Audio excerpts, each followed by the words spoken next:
Yep, as always, there's man. your ding. All right, awesome. Okay, hi everyone. So we're going to officially sort of kick off this unofficial VC. Basically, it's just sort of get in touch with you guys because there's going to be a lot of questions just before the Agora launch, the airdrops of the SFTs/NFTs. From a marketing perspective, we still use the word NFT so people can sort of really easily sort of identify what we're talking about. But technically, they are SFTs, right? But we're also going to give some general updates on what you guys might want to sort of know about, whether general overview of what the new tokenomics could be or should be or would be. I'll move to Matix. What sort of what's sort of going to happen once we sort of move there to your tokens? How you're going to get back whatever you have, etc., and all that.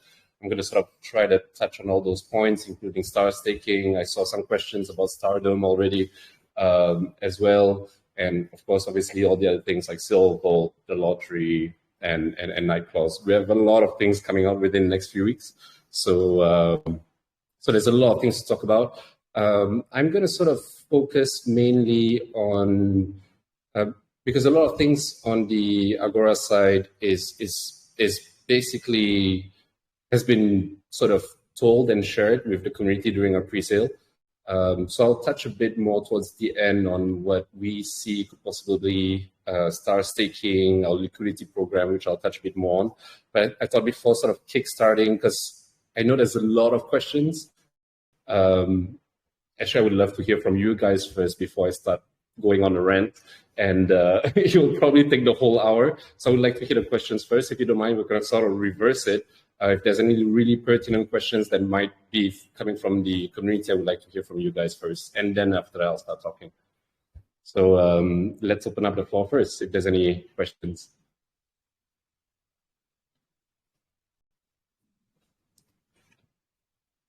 Feel free to just unmute and speak. Or you can message in the chat.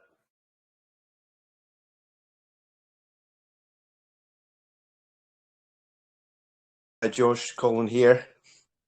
Any information or that you can give about your time in Bali? Oh yeah, sure. No, that was yeah, of course. That's something that that's actually a lot of that was actually a lot of time necessary put aside, which took a lot of time on our side as well, when in terms of what we're doing in terms of the build, etc., and all that. And before I talk about like what we've sort of done for Bali, I really want to give a huge shout out to Kaish, because I was there for like 2 or 3 days, but Kaish was there for like full week, like 24/7, talking to people during the day, working at night. So it was literally the last 2 or 3 weeks. It was like going on like barely enough sleep, and he's made a lot of legwork and connections in Bali. So one thing about Bali, and previously before that in Bangkok as well during the P2E conference, in Bali was more on a bigger crypto sort of conference. With obviously now the big thing is still gaming, despite the bear market. Nobody talks much about DeFi or any other things like that. Gaming is, but with that said, gaming is also sort of people are saying to keep seeing the sort of same things that's coming out in gaming. So we I believe when we came in, it was like a fresh of breath air to the whole cryptoverse. I mean, the crypto world is really small, and in Asia is even smaller. So for us, we've sort of hold back from really meeting people or going to marketing the past few months, right? We've been really focused on the build. Right now that we've got some products ready or going to be launched within the next few weeks, we thought it was really a good time to start really talking to people. You know what we've done, and thanks to the community, we've raised like a really good amount. One, to put in liquidity to sort of made it a really credible upcoming gaming currency for what's going to come in our ecosystem, and to sort of build whatever we're building right now. So whether it's like the 3 games, Silver, Agora, the NFTs, etc., and all that. What we really need right now, and I think you guys realize, is marketing. So we didn't want to do sort of marketing the early days and focus on the build, because we know, I mean, a few of us on who are sort of leading the team, we know marketing doesn't cost 10K, 20K, even 500K. You need millions of dollars to really go to market and really make an impression there. And so this was sort of the goal of us, sort of now that we've got the apps, we've got the products, we've got the services all coming up, is sort of really go to market and really talk to serious investors, sort of raise the funds necessary to go to market. When it comes to raising funds, we're talking about like within the millions of dollars if we want to really hit the target market that we want. Because I'm not trying to sort of target the meme coin market, which we all know is saturated and is the same people. The smaller or even wider crypto market is really going out to like the billions of gamers out there, and to really reach out to them, we have to compete with bigger studios, and obviously from a marketing point of view, we need bigger dollars as well. So that was sort of the goal. That was sort of one of the goals of our trip in Bali. So really meet people who are looking to invest big dollars into what they see as up and coming projects.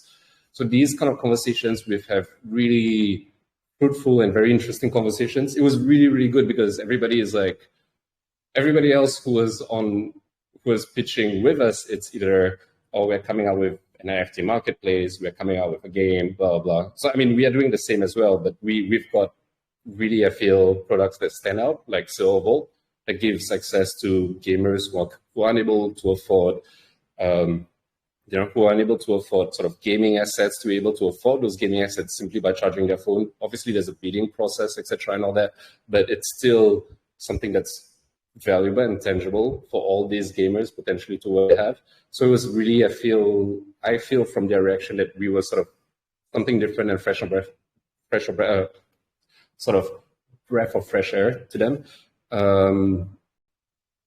With that said, VCs, investors was not our only goal. We really wanted to sort of, because Web2 games, obviously those are big names that we are talking about. We can obviously work with indie devs, but at the same time, those bigger names, we want to see us gaining a bit more traction before really, we're still a crypto company in their eyes, right? They want to see us gain a bit more traction before sort of really moving forward with those bigger conversations in terms of partnership.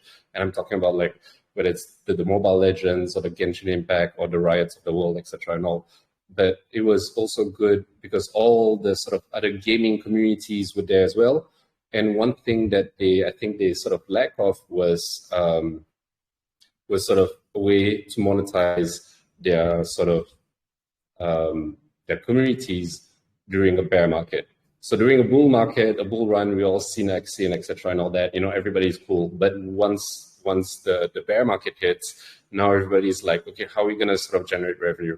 For us, especially with apps like Silver Vault, etc. and all that, it doesn't affect us at all. So for them, especially if we talk about partnerships, revenue sharing opportunities, they get very interested as well. So we had sort of two goals, which obviously these conversations will take a few weeks to a few months to sort of materialize in terms of contracts, MOUs, etc. and all that. But I think we've got out of our sort of dev room and went out there and started speaking to people. And I think people are really getting excited with Jedstar Gaming. And it's really cool right now because before this, besides our community, I don't see much of people ever heard about Jedstar. And now it's sort of going in the rounds in the crypto circle, which, like I said, is a small circle, which is pretty cool. So I think just keep the sort of closing it was really positive. Now what we're really busy with is closing all those conversations that we've started the last few weeks in Bangkok and in Bali as well. Great, thanks. No, thank you, Colin.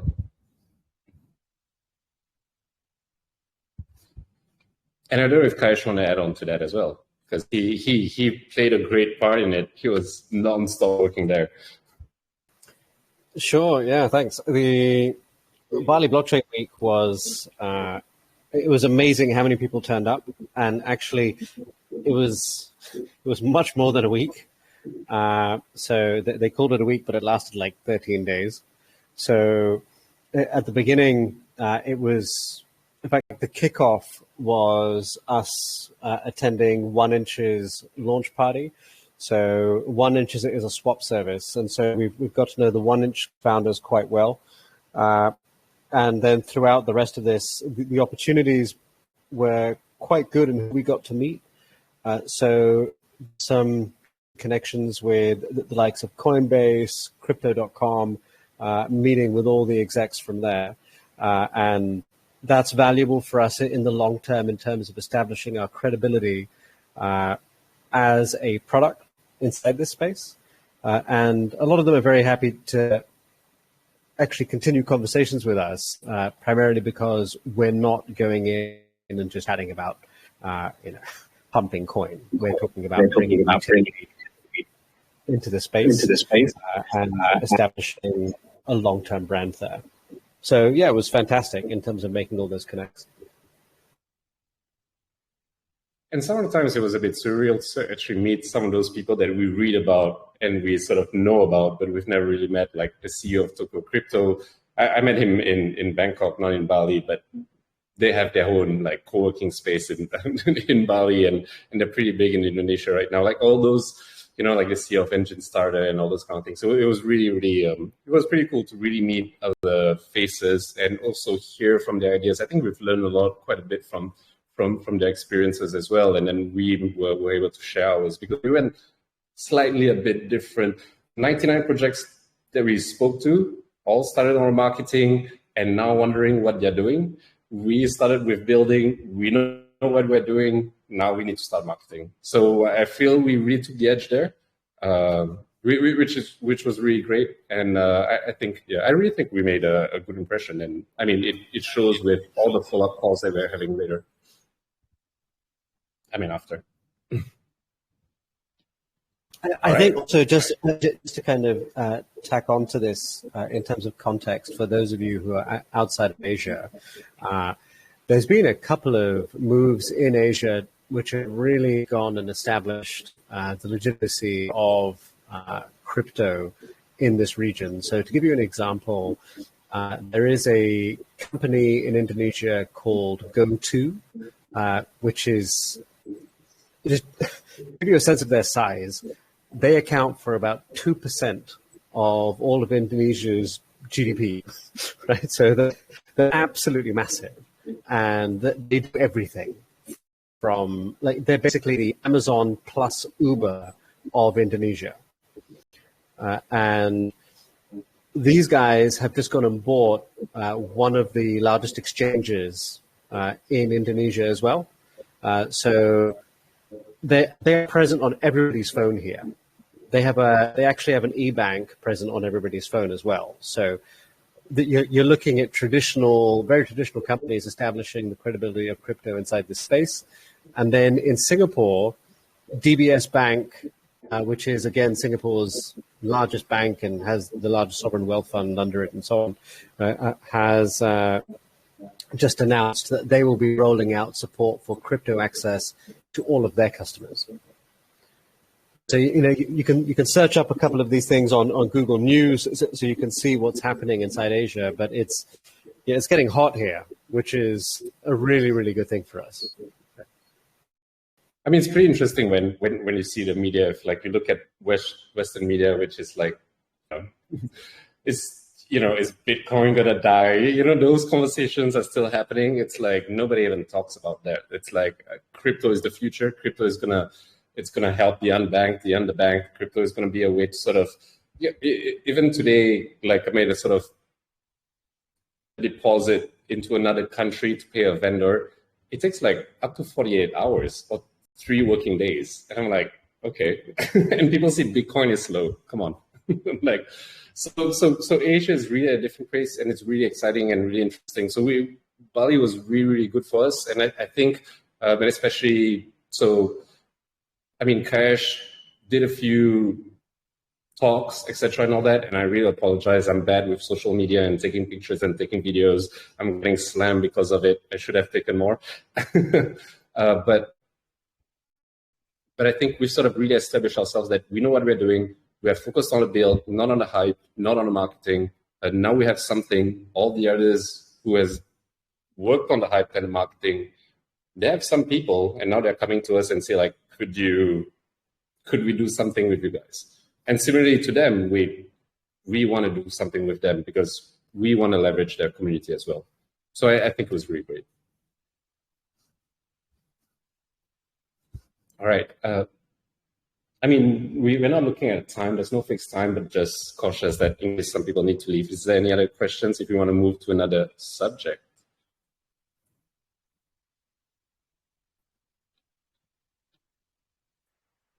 Hi, Josh. Hello. Hi. Hey, Brian. Hi. Our Twitter superstar. Okay. I was curious. Do you already know the new tokenomics for our new contract? When we move to Polygon? Sorry, I couldn't hear you very well. Okay. I try it again. Do you already know the new tokenomics for our new contract? Yes, I more or less do. Still, so I've sort of worked on the economics of the tokenomics. It still needs to go through the sort of technical pass through our technical team, basically Kayash and his team, etc., and all that. But what basically from our experience, and especially now that we've literally really engaging all the CACs, the tier one CACs, etc., and all that. It's all about being, is all about being aligned with regulations, being sound from a sustainability point of view, and obviously being secure in case we're going to that DeFi direction, etc., and all that. So we do have an idea. I will share. That's why I was asking about sharing screen. I actually prepared a few slides for you guys just on that. But one of the reasons why we didn't want to make this sort of a more public sort of VC is one of the reasons is because obviously the tech team still needs to go through it.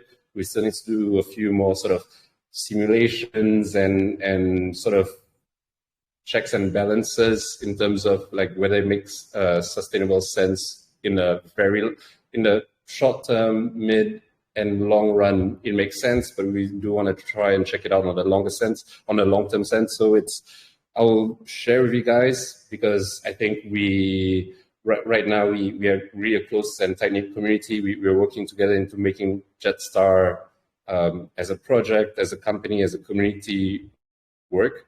So I really wanted to sort of share it with you guys to have your sort of initial feedback, not necessarily today on the call, but later maybe you might have some questions. And I know, knowing you guys for like over a year now, you guys always come back with really good remarks, ideas, and even are able to spot different things that we might have spot. So I'll share with you guys some of the things later in a bit, right after I'm done with the questions.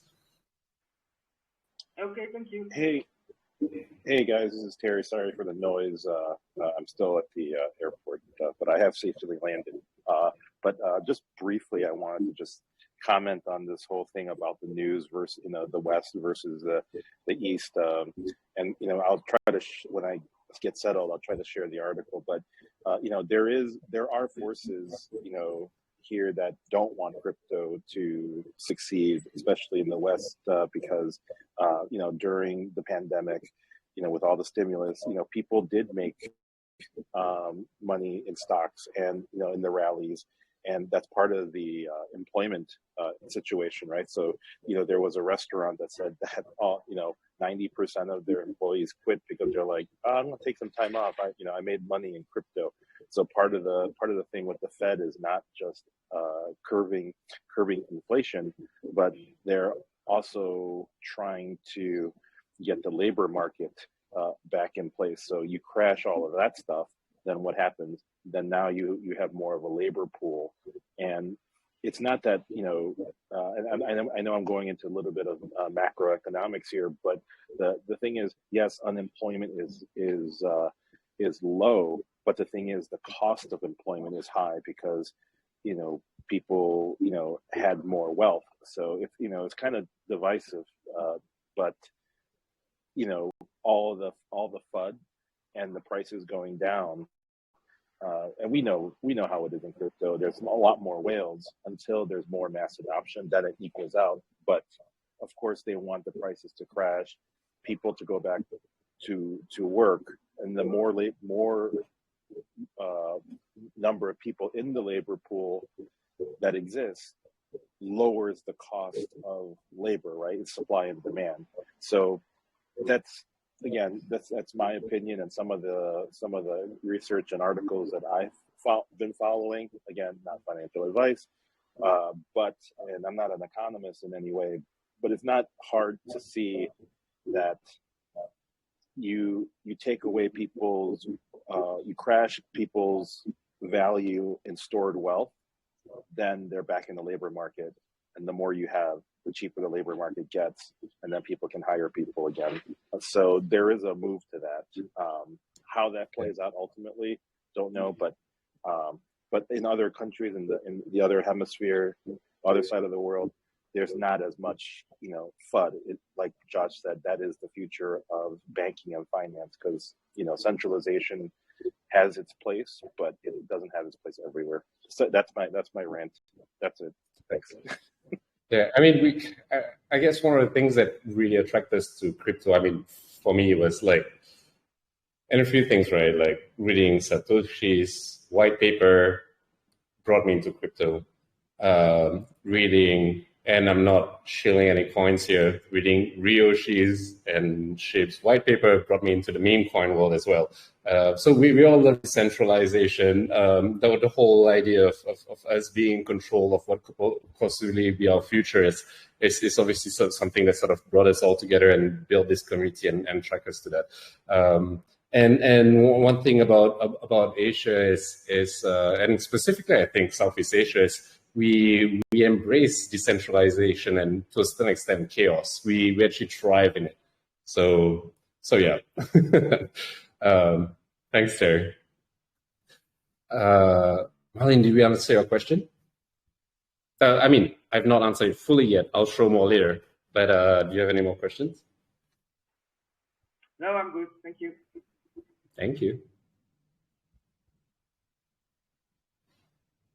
Any more questions, guys? Have you guys? So I mean, I can sort of move on and start talking a bit about the progress that we have. But I was just wondering because we've launched the VIP pre-sale, we've launched the community pre-sale. We are going to go with the public pre-sale of the NFTs through Agora, etc., and all that. I'm just wondering if everybody sort of had any questions in terms of like what do the attributes do, or how does the SFTs affect our tokenomics or overall projects, or any questions on Silvault. If there's anything around that I can answer first before I like sort of go on my long rant, I would rather we do that. But if there's no questions, I can start. So I'll just give a few seconds before I sort of go on my rant. Hi, Josh. It's Holder Son. Hey, what's up? First of all, nice haircut as always. Thank you. Really like it. How's autumn in Switzerland? Yeah, so far it's not too bad. We had a warm day, but apparently end of the week it will start raining and become a bit colder. So we have now around 24, 25 degrees, which is not that bad for the time. So let's see how it will go. Josh, I have a question, or more of a concern regarding star staking. I'm not sure if we will touch base on that or not. We will. Perfect. So for me, from what I understood from your huge bonds, by the way, which are highly appreciated in this annoying work that many of us are following until we can follow our dream and become full-time crypto enjoyers. So I wanted to know, as from what I understood, we have as a reward the CRED token. And from what I saw from many other projects, I mean, to mention some, or even only one with Shiba, where we have bonus reward token, there was a huge loss in value once the token was farmed.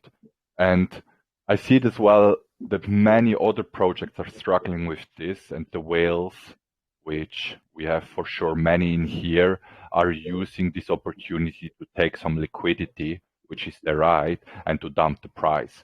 So I wanted to know, do we have any plan how we can cover this so the price is not dumping? Yeah, no, that's 100% a good point. So this is really, I mean, this is really one of the reasons why during the bull market, it's like I'm not saying that you don't see it. You might see it or know it, but you tend to ignore it and you just see the gains kind of thing, and you just withdraw whatever you can and just hope for the best. And then after that, suddenly everything crashes. I mean, I'm one of those, right? And again, not shitting other tokens. Really, when Shiba Swap came out, everybody was so focused on swapping. I thought like, hey, I want to be one of the first to actually get Bone. So instead of swapping, I went to purchase Bone, because one thing that they didn't sort of put out there was like Bone would be available the minute the swap was open. So I bought Bone the minute the swap was open. You know how much was Bone at that time? It was like $50. Yeah. I hear you.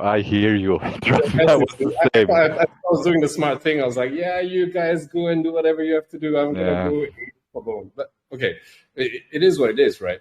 And this is something that is really, really hard to avoid, because this is where you really need to, I mean, we were joking behind the scenes when we're trying to really build this sustainable sort of DeFi / staking model, which is like, it can't be a Ponzi scheme, or it can't be what we call now a do-con scheme, you know, like a do-Ponzi scheme.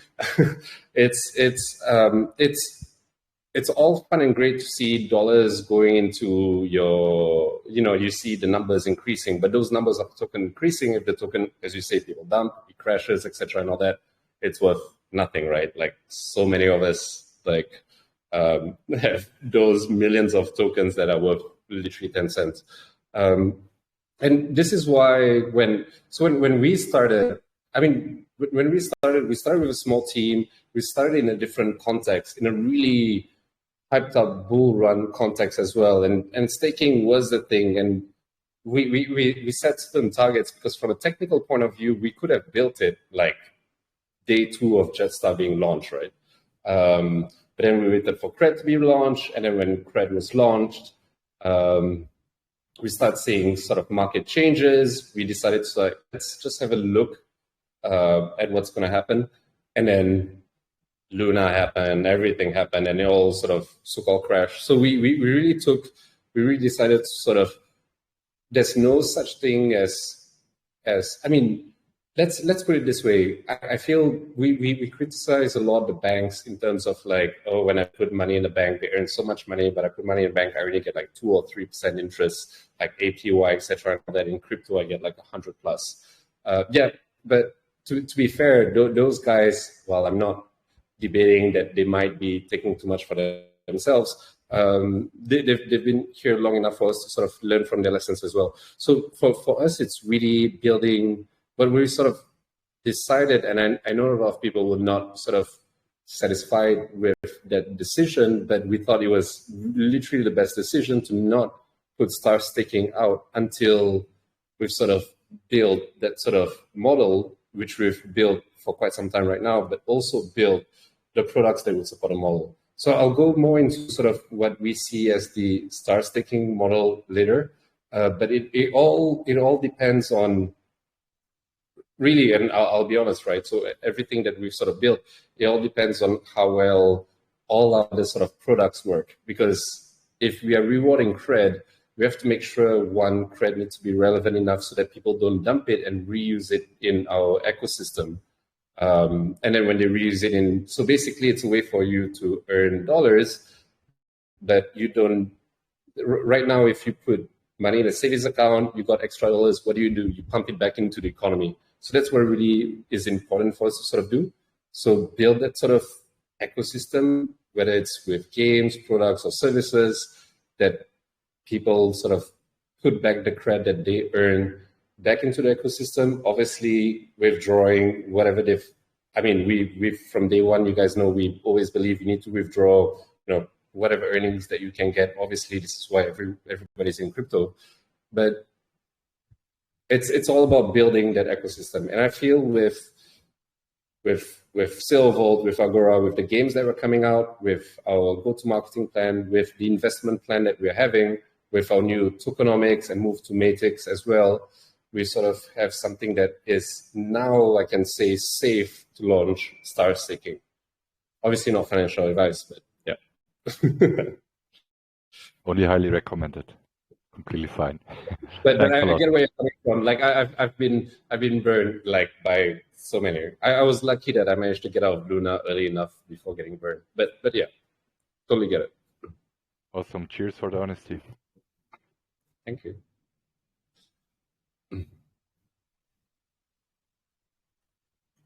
I know a few of you guys. I mean, a few. Actually, we had a really overwhelming response from the community, whether it's VIP or community pre-sale for the purchases or NFTs, which I'm really excited to sort of speak a bit more later.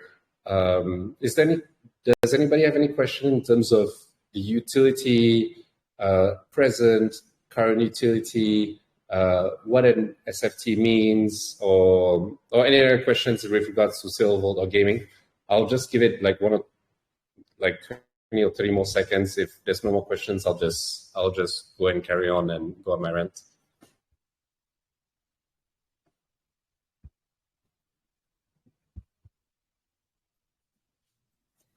Any questions?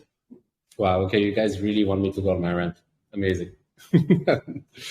Okay, cool. Then I'll sort of start really talking about it. Okay, so I guess the first thing we need to sort of talk about is obviously the launch of Silvervault internally. We've specifically kept it internal, right? Internally, we've set a target to launch at least what we call the 0.9 version of Agora, together with the airdrops of the SFTs to all those that purchase through the pre-sale.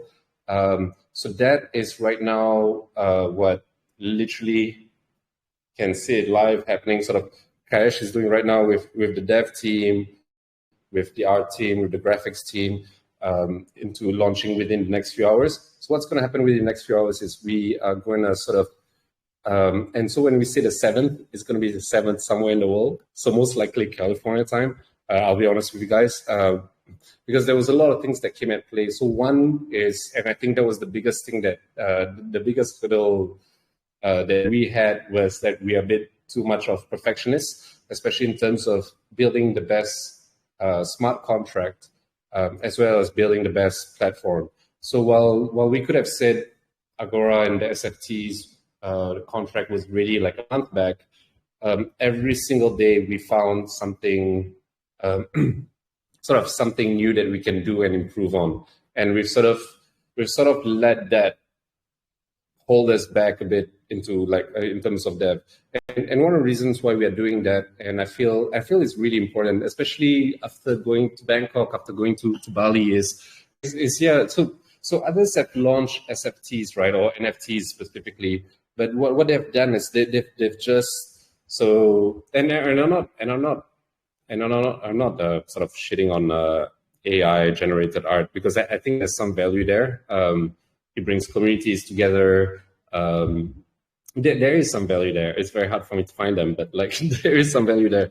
But at the same time, what we want to do is like, so if you guys know about, like, recently you've seen sort of the what A16Z has done with copyright, with NFT copyrights, right? They sort of open sourced it in a sense where people will be able to sort of, because there's this whole issue of like who owns the art, what can somebody do with the art, etc., and all that nobody sort of, because it's decentralized, nobody sort of discussed or really wanted to sort of, there was no centralized sort of community or at least head to sort of say like, this is who owns the art in what context, etc., and all that. And I think what they did is really great.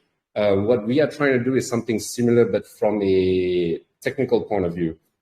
We've realized there's a huge gap when we were building, and specifically when Kaesh was building the NFT and SFT contracts, right? It's like there's a huge gap in between what is being done and what could be done from a smart contract point of view. We want to sort of start building a standard, and a really good standard, and start sharing with the community. So we've been talking with a partnership with all these bigger communities, right? And I'm talking about like the engine starters, the Unix, etc., and all that, like the much bigger and established communities who have sort of launched NFTs, but who has not even tried to push the limit of how far they can bring the NFTs, because right now you launch NFTs and that's it, it's a smart contract. ours are much more involved. We want to create a sort of standardization there that we want to open source it to people, or at least build a sort of centralized community there. And Cash, feel free to add in more to that. So that's one. And then obviously, one thing that's really important to us is UI and UX in terms of user experience when they use our NFT platform, which is going to be Agora.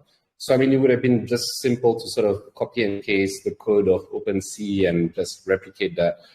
We have not done that. We are pushing it further because compared to all the other platforms, there's going to be utility to the NFTs that we have.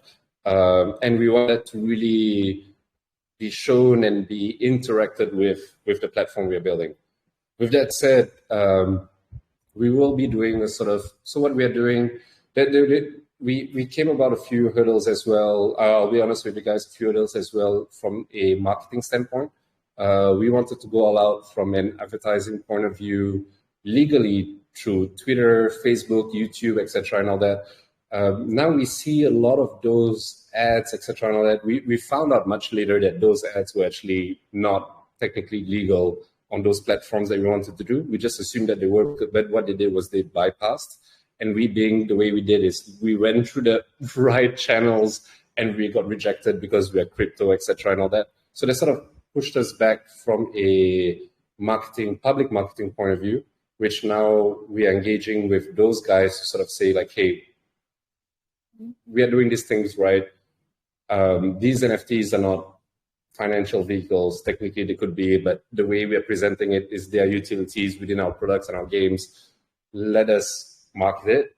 They're reviewing it. So we are thinking of like, let's do a soft launch within our community. You guys, that gives us a lot more opportunity as well to sort of test Agora from a UI UX to get your feedback as well. It's like soft launch it within the community for the next few days where we at least resolve some of the UI UX issues as well as ensuring that we get to market it to public. But that's going to be sort of within the next few hours. So you will see on Telegram a sort of note like, hey guys, check your wallet, log on to check agora.jedstar.com, and you'll be able to see your NFTs. That's the update from the sort of NFT and Agora side. One thing I'll just want to add is, and that's one of the reasons why we sort of wanted to move to Matix. I mean, there's a lot of reasons. So BSC, Binance Smart Chain, has really sort of helped us during our launch because there was so many options there. Yes, there was already Solana and Matix was there as well, but there was still sort of underdogs, right? BSC and Ethereum was sort of the top guys out there, but we were planning to airdrop over a few thousand people, and Ethereum really didn't make sense for us because those days gas fees, if you guys remember, they're talking about like August, September. I think like gas fees like $800 to $1,000 per transaction, which was ridiculous. So it was not feasible on our end. BSC helped us serve our purpose, but now we're looking for protocols and networks that at least for like EVM, Matix is one of those. They're also supporting projects that come on board with them. And one of the things that we also really want is, while we are really proud of Agora, we also want to give you guys the opportunity to be able to, and we will heavily invest into that marketing as well outside of Agora, is that you guys are able to sell your NFTs or trade your NFTs on OpenSea as well. So right now, OpenSea doesn't support BSC, but it supports Matix without gas fees, gas-free. So we thought it was really literally the best move. And once we launch Agora 0.9, even though it's not launched, we're going to soft launch and not launch it publicly. We are going to soft market it on OpenSea, and you guys will be able to sort of start seeing if you can sort of start trading on OpenSea as well, which is, I think, pretty exciting. I honestly don't know what's going to happen there. I would love to see what's going to happen there. So it's going to be exciting on that end. Before I move on to the next topic, I'm just wondering if anybody has any questions on Agora or the NFTs.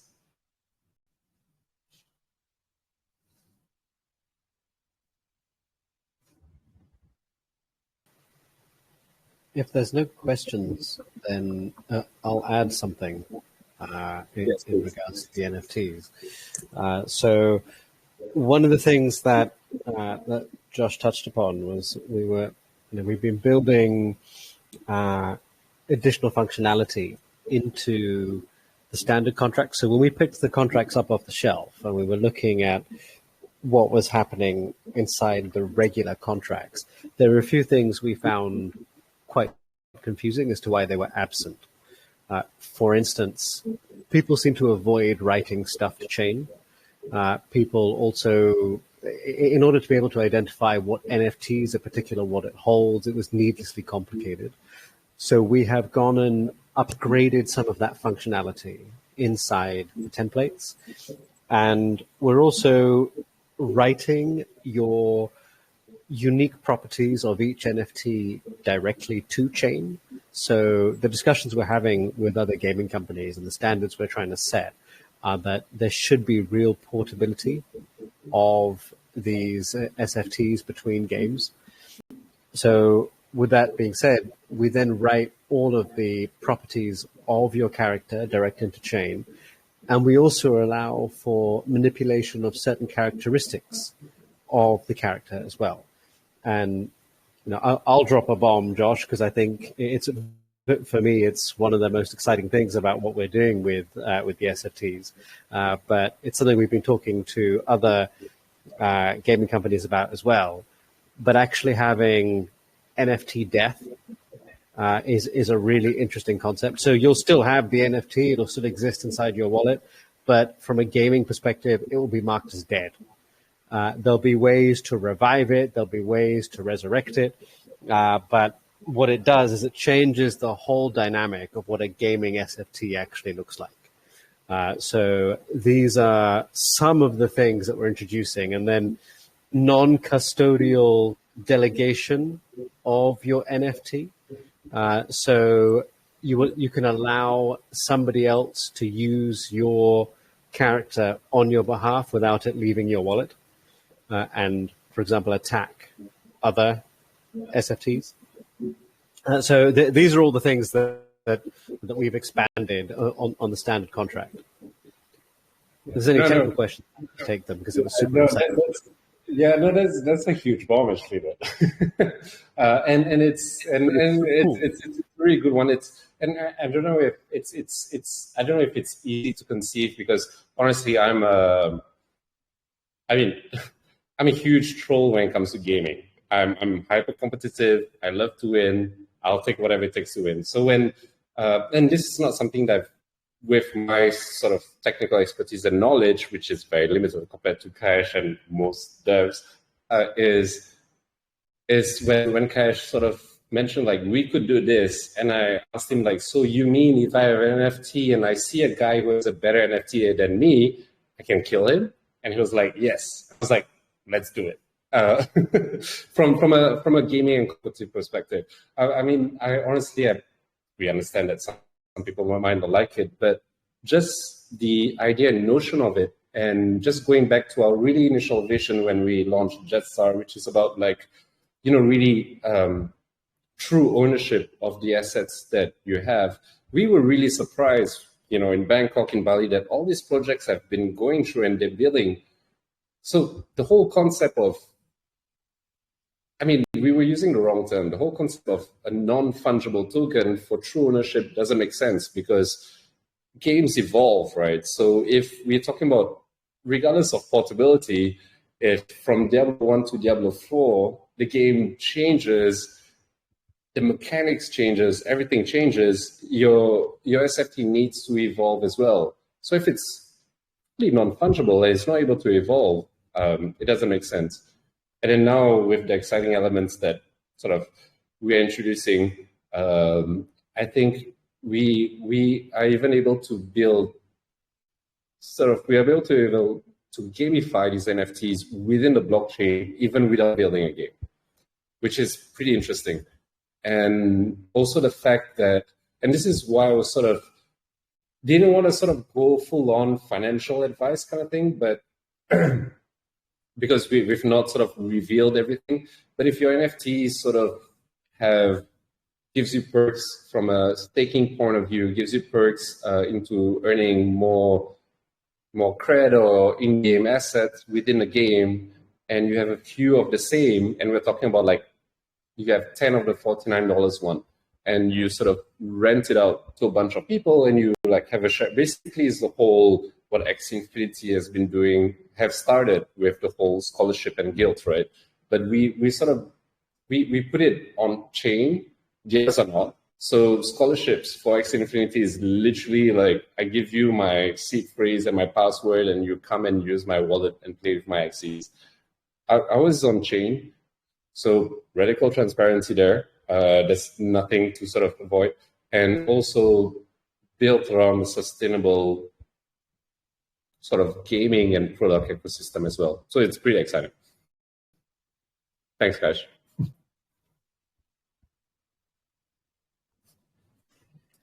Any questions on that, guys?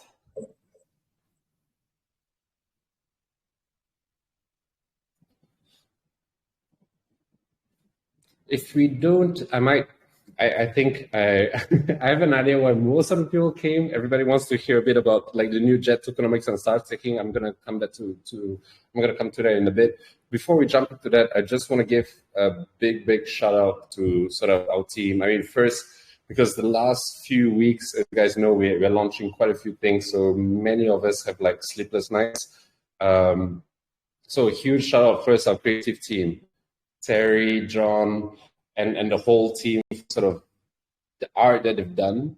I mean, awesome. It's like when I saw the first few arts for the cards, even when I saw the first few arts for the games that we're building, it's like literally like childhood dreams come true kind of thing. They're really so good at what they've done. And obviously, the dev team for, Cash and his whole team for sort of building really, I think, what's going to be the next standard in terms of SFTs, what they really mean from a GameFi, DeFi, and overall, I think crypto POV kind of thing. I think it's really going to change. It's going to be a small change within our small group, but we believe that we can make big impact, especially with the conversations that we're having right now within the wider crypto community.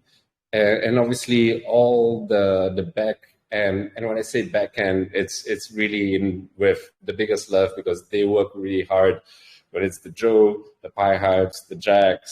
We have Cole just coming on board. We have Merce who's doing super awesome videos, etc. and all of us. So I think before I move on, I would like to thank the whole team and the community as well. And when I say we, it's so it's Cash, Cole, Terry, Ryan, and myself thanking everyone for you guys bringing us throughout this journey, because I think we are really at this point where we're going to make a big difference. It's not going to just be another marketplace, another SFT, another game. And I know you guys have heard this a lot, but we really believe in it. And we hope you guys, once you really see it, you believe in it too.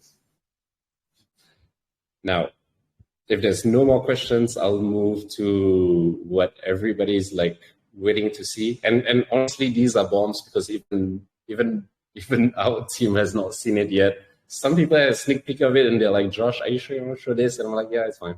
But if there's any questions before that, if not, I'll jump into it.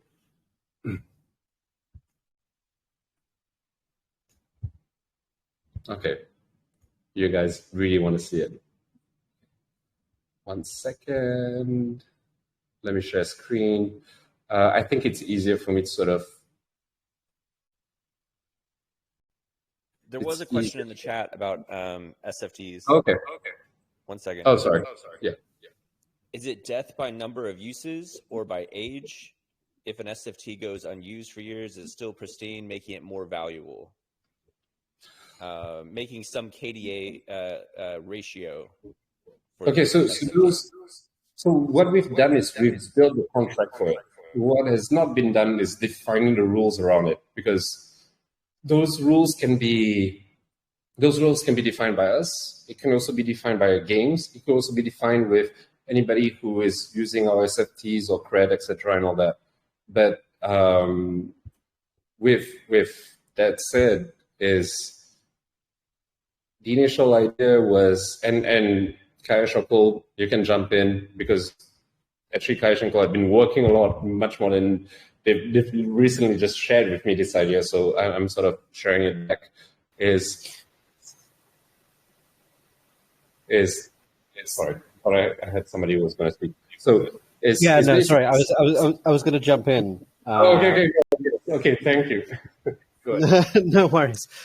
So look, it's such a good question, and I think as Josh has highlighted, what we've done is we've built in the opportunity for us to have this functionality inside the NFT. So if I just get slightly technical, but I'll try and abstract it so it's understandable. We're able to write additional information into the SFT. And we've configured a few things here, right? So one of them is that when you create your SFT, your properties will be randomly generated.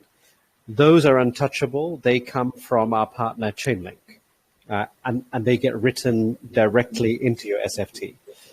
Then the death process, there is a procedure by which in a game, obviously, something will die. So when that happens, authorized writers can then update the SFT to say, you are now dead. Your regeneration facility will bring you back to life. So these two elements are written directly into the chain. All the mechanics around that, as Josh said, will be dependent on the game. So whether it's number of uses, it could be a feature, it could be an element of the game. It could also be something totally different, right? Which is you've gone to battle with another SFT. It has knocked off 50% of your health, and then somebody else comes along and knocks off the other 50%, and therefore you're dead. So it really depends on the gaming construct that gets built. But the death, as is presently defined, is universal. So if you die in one game, you're dead in all of them until you regenerate. That's the current design. I mean, for me, when this was introduced, sort of the idea was introduced to me, all I was thinking was like, if I go to Agora, or if I go to OpenSea, or if I go to the Polyscan and I see somebody with a better NFT than me, can I attack that guy? That was the first question I asked. Obviously, we'll put some rules. The guy might need to accept, might not need to accept, depending on hours of the day. So these are the kind of things that which really makes what we are trying to do really interesting, because it's, interesting, or it could also be stressful, because like you need to watch out for your rug pulls, and now you not need to watch out for your NFTs to be attacked. So it's it depends on your perspective. But I think jokes aside, I think we're really pushing the boundaries of what, and I think we're really building. So when I've been looking at all the NFTs for all the other games before, honestly, I've been like, it could have just been a gaming asset. I think right now we are really really fully making use of what smart contracts and blockchain to sort of enable us to sort of bring the next step to what gaming assets could be, which is super exciting.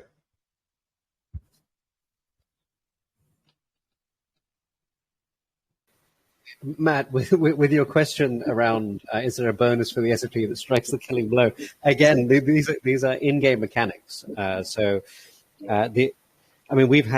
got a lot of imagination running in the background about all sorts of things that could happen. So Josh suddenly hinted that you might have to worry about your NFTs being attacked, right? So this doesn't matter if they're sitting on your ledger or somewhere else, but it could be the case that your SFTs are always in play.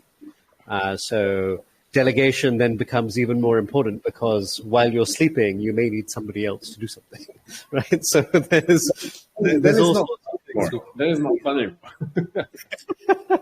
Well, okay, but the point is that there's a whole sea of options that we're opening up now with the features that we're building in, and that's what I find really exciting about the SFTs that we're bringing to market, and hence the volume of sleepless nights. And also, what Bali Blockchain Week was really good about was that there are some very serious gaming projects. And when we took our designs and our ideas to them, they were very, very excited about partnering with us on establishing these standards. So this becomes, really useful for us in terms of developing that credibility and brand and forming all of those massively useful partnerships with these games. The dream is obviously that the SFTs that you buy here will be usable in multiple different games as well. So that's really what we're pushing forward. Those are the discussions, and that's why we're trying to have these large working groups. Can I ask one question? Ronin here. Hi, Josh. Hi, Kayesh. Really nice to hear all these bombs being dropped. But my question here is, you have your wallet, you have your SFTs, you have lots of games that you want to participate. You have Start Stacking where your SFTs give you some advantage. My question is, will you have to use your wallet as a signature to log into the games and have your account connected to the game to have your SFTs perks option on, or are we going to have something like your wallet is attached to a signature that is more or less dangerous to use in games in all sort of those platforms that you can use instead of using our wallet? Yeah, no, I know where you're going, and I'll answer the first part, and I'm sure Tash will chip in as well. For me, I've played 0 Web3 games. I've watched them on YouTube, I've researched them, I've invested in them. I've played none because the moment I go on a website and somebody tells me to connect my wallet, I'm like, next. So for us, it's and that's being a gamer myself, is it because I feel we all know those games are not enticing enough. They were not. If somebody has managed to build a game 6 months ago, it's not enough for me to go through the loops and hoops to sort of start playing that game, and I would not because I refuse to put that standard out there to those guys. For me, it's already a step to sort of create your Blizzard account, your Steam account, create your email account, etc. I mean, creating your account via your email, all those kind of things. But I feel that's at least an experience that people are sort of used to. Because while logging into a game with your wallet, we all have our wallets, right? But we have like a few billion gamers who do not have one. So obviously, we need to remove that step if we want mass adoption.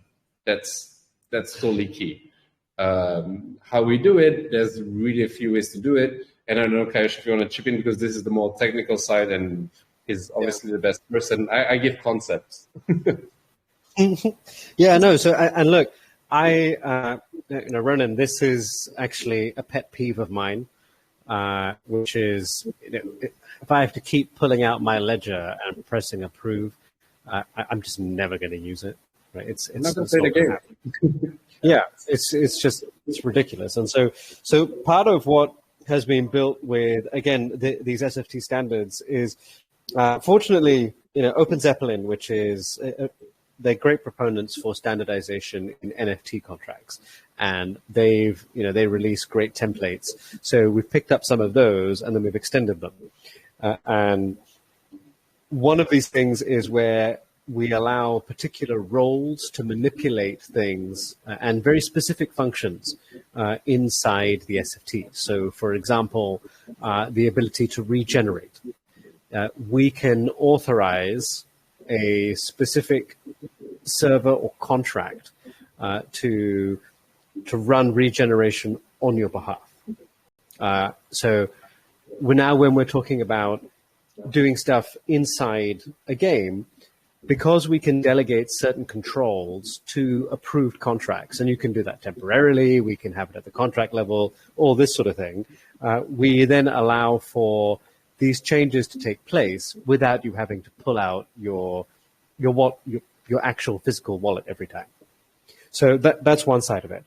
The other side, one of the ambitions, long-term ambitions behind Silver Vault is that it kind of becomes a proxy for your physical ledger as well.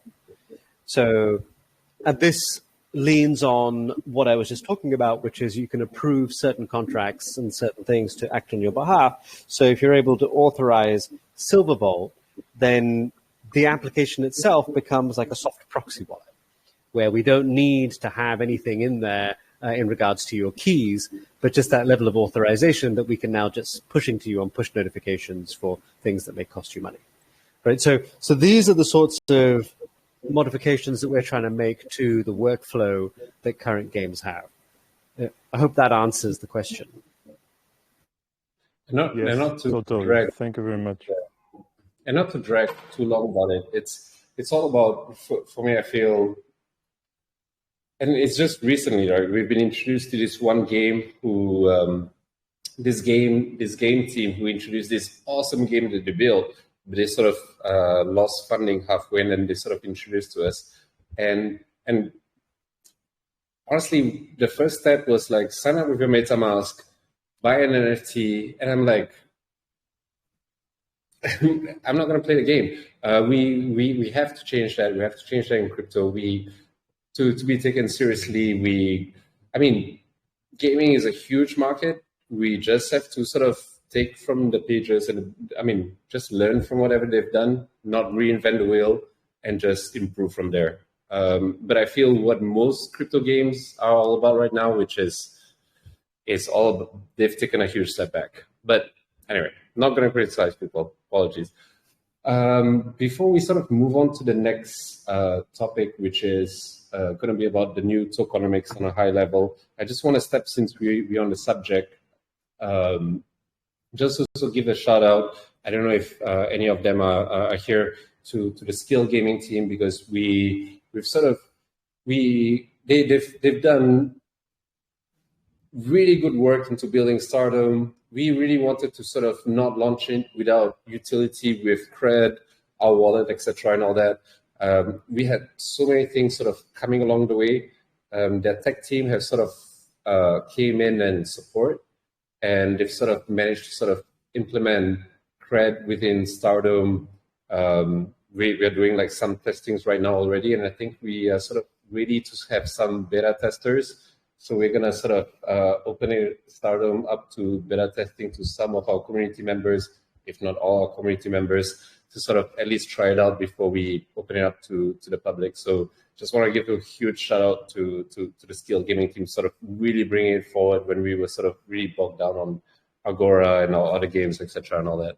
So that's from a utility from Cred, and from the only reason why we want to do beta testing is because we were satisfied of that integration where it kills that sort of initial, signing up with MetaMask, etc., and all that. So that was really good on their end. All right. The last thing. Any last questions?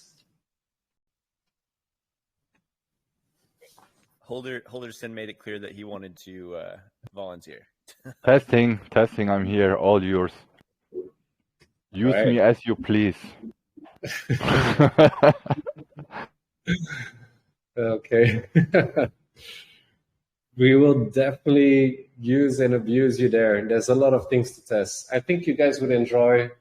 We have a member of our community, Matt. I guess I'm sure everybody knows Mr. Nasty. He built quite a pretty awesome game that we've been holding back, not sharing with you guys, and pretty excited for you guys to sort of test it. That game is honestly pretty crazy. I'm super bad at it though. You guys gotta beat Pi-Hab score. Okay, cool. I'm gonna jump to the next thing, which is like, some of it will be even bombs within our teams ourselves, because this is something that I've started working on a few months back, sort of finalize it, and then there's sort of all the things that we're coming up with. Then there's Thailand, there's Bali, etc., and all that, and us sort of launching Agora and the SFTs. So our conversations had to be really focused. So with that said, there was some sort of sanity check, a lot of thought put behind it. So these are my initial sort of sharing of what the high-level overview of what the tokenomics would be. So we would cover high-level tokenomics, we would cover star staking at a very high level as well. We would cover what we call the liquidity program, which I'll share with you guys. What it does not cover, which is actually pretty interesting, but I sort of didn't have the time to sort of include it in, was a Jet membership, because that's going to be pretty cool as well. But yeah, so I'm going to start now. So this is sort of the last call if anybody has sort of a question, because once I go on a rant, it's not going to stop. Okay, hold on, give me a second. Let me share screen. Any final questions, guys? No, they don't. And sorry, that's a wrong screen. That's me trying to mint an NFT on Agora. Hold on a second. Bombs, you're not meant to be dropping so quickly. This is a few hours away. Yeah, maybe that was on purpose. Not just evil. All right, guys. Okay. Let me swap display. Okay, cool. Sorry. All right, so the basics of the new tokenomics. Obviously, you guys know we are going to move to Matrix. One of the big things that we've learned throughout this whole year, and it's amazing that we've 365 days. Some of you guys have been talking to each other on Telegram. That's really, really cool. I know we joke about JetCon, but I think we definitely need to have one. It would be really nice to meet some of you guys like face to face. So we're moving to Matrix. We've had this. We've learned from whatever's happening in the market. We've also had conversations with all the CACs that we want to be listed on and partner with, etc., and all that. And all of it coming back to us is just keep it simple, right? So the basics of JED, the basics of CRED is CRED remains the same. CRED has always been pretty much no tax, etc., and all that. JED has those taxes. We are totally removing them. However, with the launch, we are going to make it a sort of full DeFi token. And the sort of similarities that JED and CRED would have would be that they'll both be, I would say, I'll put the word truly in front of deflationary, because deflationary is a hype word. We're going to be truly deflationary, and I'm going to explain to you guys how it is through buybacks and burns.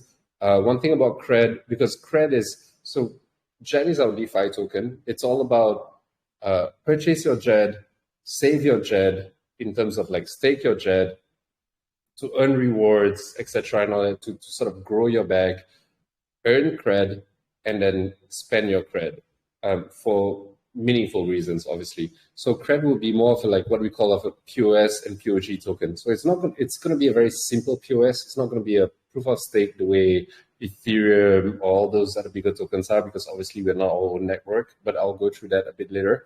But it is to a certain extent, because it is, as you guys know, when we launch it, it was a token that was to be mint as we need.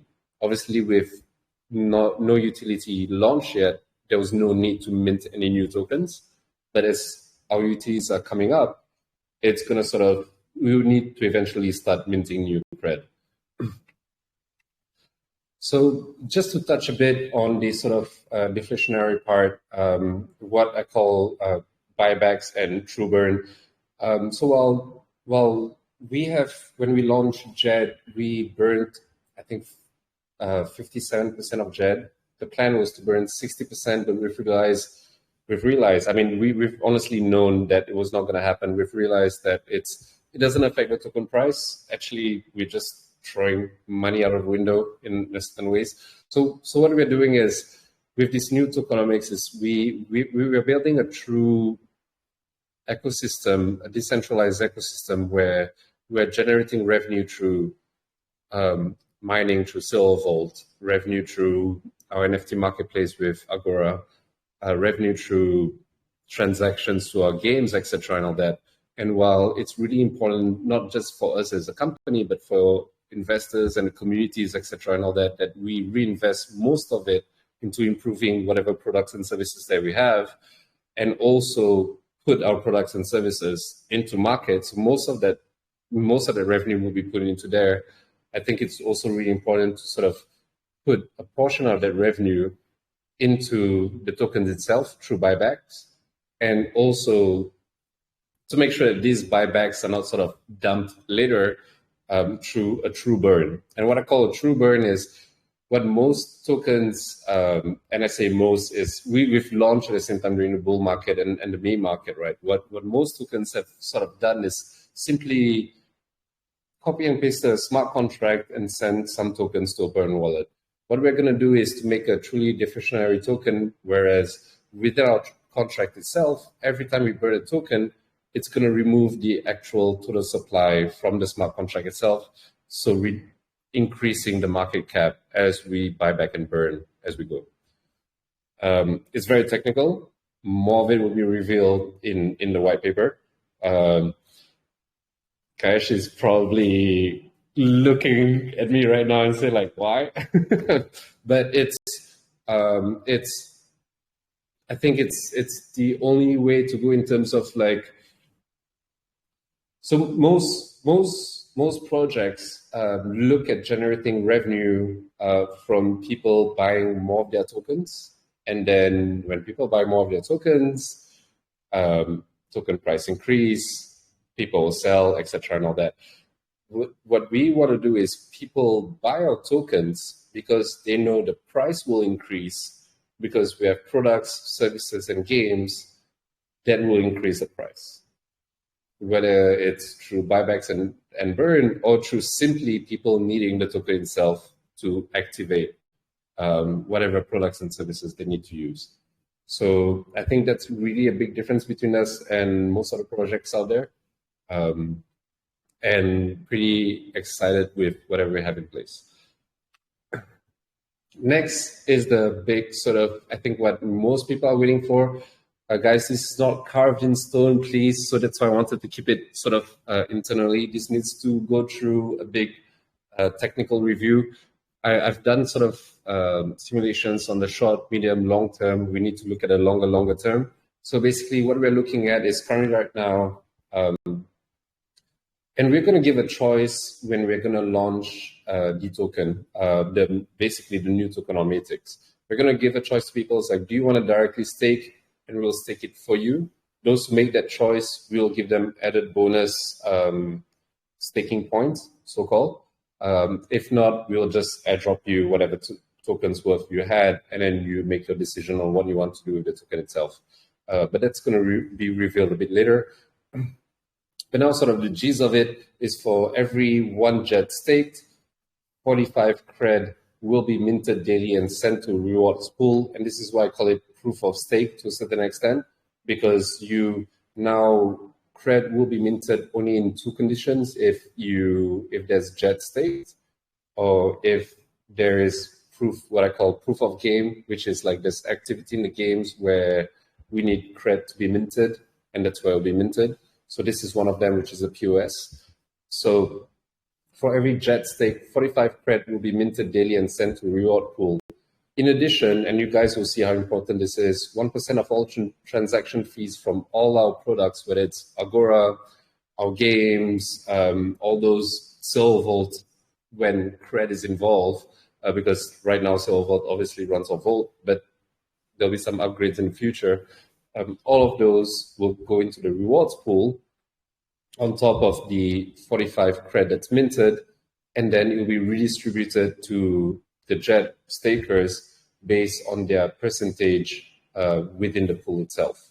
So every 30 days, you'll be able to withdraw your rewards, 60% of it at least, 40% will be sort of put throughout the next 6 months.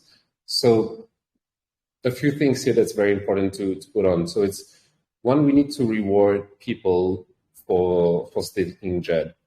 2, we need to think about the long-term sustainability of the project. So while we reward people, we need to see where those rewards come from. So obviously, a lot of it comes from us having a sustainable model as a project and a company through Silver Vault and our games, etc., and all that.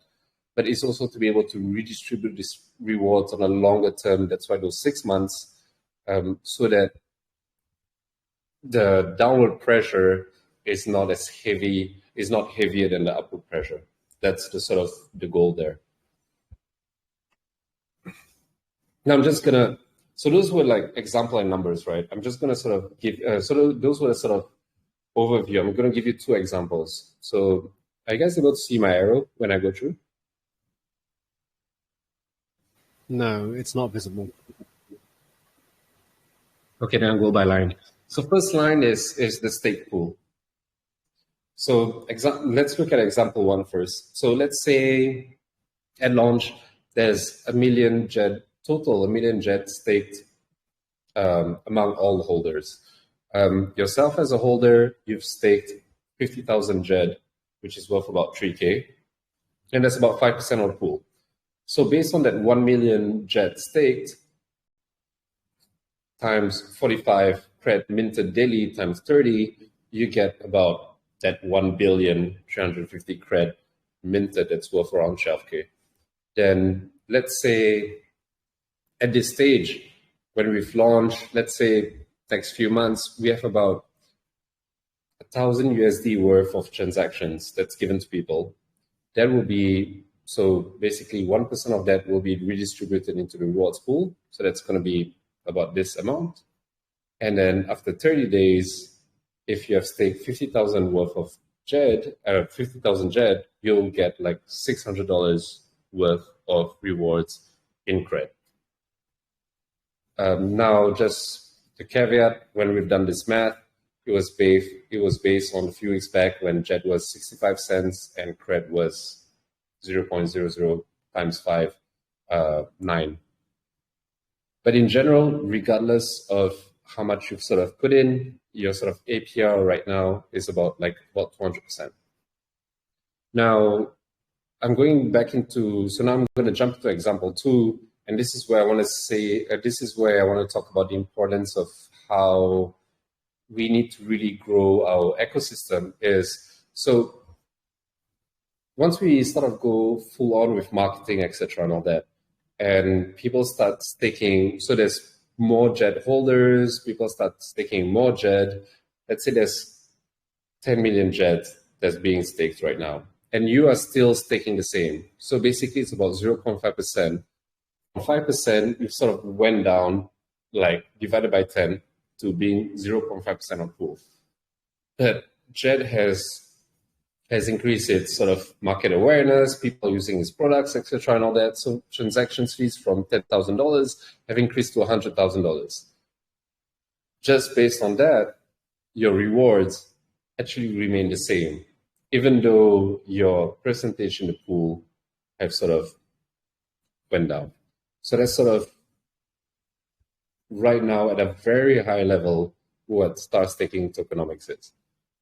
Before I jump into the next sort of topic, which is the liquidity program, I just would like to, I thought I would just open it to the floor and would love to hear some questions.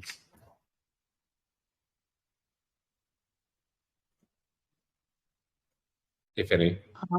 Yeah, I've got a question, if I may. Yeah. So is I noticed on an earlier slide, or maybe it was, it said something about a 1 billion supply of JED. Is that correct? Yeah. So when we sort of launched JED token earlier, right? So those was different circumstances. So now we're increasing the total supply in a sense where it won't be a burn. We'll be increasing the supply, but again, launch price will be exactly the same as, so right now I put it at 0.65 because the time when I did the math, it was not 0.65, 0.065. Apologies for that. There's a typo there. So basically at the time of the snapshot that we're doing, we will launch at the exact same price and everybody will have the exact same amount of tokens. So what is going to happen is the biggest hurdle that we have, so two of the biggest hurdle that we have going on CACs, besides the fact that we feel that we need to be just on the tier 1 CACs, when we were having conversations with them was one, we've put everything into the DEX and some into the marketing wallet. And when the CACs say like, okay, even the tier one CACs, when they say like, okay, we don't mind, but you need to provide a certain amount of liquidity, give it to us. And we are like, okay, actually, we only have X amount in our marketing wallet, which is not that big. The rest is into liquidity. We would have to purchase it, which was not economical for us at that time, at one point of view. So that's one. And then the rest was obviously the taxes, conversation, etc. and all that, because some of the taxes was actually volunteering to purchase the token itself. But then the whole tax thing just sort of got in the way. So now that we've sort of focused on the build, while DEX trading has increased and is really important, I think we all know the value of transactional volume and going on all those different kind of CACs. We've sort of slightly increased the JED total supply, but the tokenomics pretty much remain the same. If that answers your question. Well, I sort of, I guess my only concern, because to be honest, I'm not super familiar with, the depth of the economics behind these things. If the supply is essentially 10 times what it is now, but we're getting the same amount of tokens, does that not significantly dilute the value of what we're holding? No, because of the liquidity. So what is not written here is what liquidity we're providing. So the thing is, we're launching at launch price. So there's a typo there in terms of a zero. So whatever we're launching at launch price means that whatever you have in tokens right now that's at a snapshot, you'll get exactly the same. So in terms of value, there's no decrease at all. So, but what we have right now is more opportunity to sort of put tokens out there into CACs, etc., and all that to increase transactional volume. But in terms of the value that you have, it doesn't affect it at all. If that makes sense. To a degree, but I believe in you guys. So if no, I don't want to address that concern. I do. Obviously, it's a very important concern. If you're thinking your value is going to drop, I do need to address it. So okay. So what we're doing right now is we're giving back what the liquidity we're providing, together with it in the DEX, would be at the same token price, and you'll be getting the same amount of token and at the same value. So day one in terms of what you have in your bag and what is Jed's price is the same, right? Then, so that's what's in the DEX liquidity. What's of concern, what you should be concerned with that amount of additional zeros is what are we going to do with them, right? Are we gonna suddenly dump them? But for us, having those additional zero and dump them is not going to bring us more money than anything. So if we come from a malicious point of view, we're not getting anything from increasing that supply at all, because there's slippage, etc., and all these kind of things, and there's a limit to how much you can dump, etc., and all that. So from a DEX algorithmic point of view, we don't gain anything from increasing the supplies ourselves as the project. However, by increasing the supply, we create more opportunity in terms of how much supply we can provide to CACs. That's a bigger difference. If that answers questions a bit more. I hear a concern. Sorry? I was saying yes, the way you've put it there makes total sense, as long as there's no bad acting on the part of whoever holds the increased supply, then makes sense. So obviously this is one slide and with a few numbers, and the white paper will come up before we sort of launch sort of the metrics version and all those kind of things. But this is a very important point to clear, because obviously you need to know the math and you need to understand where we're coming from. Increasing the total supply doesn't profit us in any way, because that doesn't make sense. Liquidity is fixed. We can't remove more than what there is in liquidity. However, with supply, we can provide to CACs, etc., and all that. We can supply more. So a lot of the supply is also going into, and this is going to touch the next point, into the liquidity program, which is the rewards, etc., and all that. So, yeah. But it's a very good point, because we come from a sense where we are building this thing, right? We're not coming from a sense where somebody's looking at it from an external view. So that's a very good question. Yeah. I guess one thing that I kind of think about is if, say, I've got 10,000 tokens, and that's 10,000 out of what, 100 million right now, and it's worth X amount. Let's say in the future, after the migration, somebody puts in $1 million into Jed. Each of those tokens is going to be worth a little bit less, right, than what it would have been if it was 100 million. It's just one way I think of it, right? Am I wrong? I mean, maybe quickly for me to add, sorry, Josh, to interrupt. You are getting as well during the launch another amount, right? It's not like you have exactly the same amount as it is today. So whoever is investing afterwards, the liquidity would be the same like today. It would be exponential to the amount of token you buy based on the liquidity. Not sure if this correct. And also exactly. And also with that said, again, this is very high level, right? So what we see as circulating supply at launch is not going to be whatever is within the liquidity pool at that time within the DEX itself, right? So it's still going to be sort of proportionate in terms of how we've done it.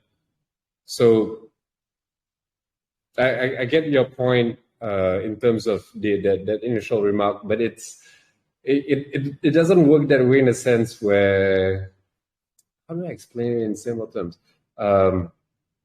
Because a lot of this circulating supply that's been increased will be redistributed. So this is a very high level, right? Will be redistributed into different sort of buckets compared to where we only had Pancake Swap and the dev wallets kind of thing. So now Jed will have a reward pool with the liquidity program. Jed will be on CACs, etc., and all that. And the fact when to your point of somebody putting $1 million into it, it's not the sort of total supply right now. It's whatever we've put into the liquidity, which is proportionate to whatever we put in right now. And honestly, with increase of supply, we sort of decrease slightly the depth. So actually, there's more to gain if somebody puts in $1 million, to be honest, and it's not financial advice. Yeah. Awesome. Thanks for clarifying that. Hey, George. Hi. So the question Avithan asked, I think you cleared it out with the liquidity, but will the liquidity be same like it is right now in Uniswap? So will the price movements of JED be similar in case of a buy and sell? Are you talking about liquidity lock? Sorry, it sort of cut off. No, I'm not talking about liquidity lock. Like the liquidity I've provided for JED right now, that we have right now.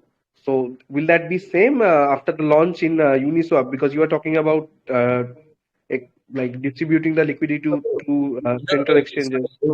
No, correct. So there'll be slight changes because it won't be exactly the same, but it pretty much similar. So it won't be exactly the same itself, obviously, because we're increasing token numbers in terms of total supply, etc., and all that. But it's pretty much whatever is available right now on the DEXs will be available on the DEX on Uniswap.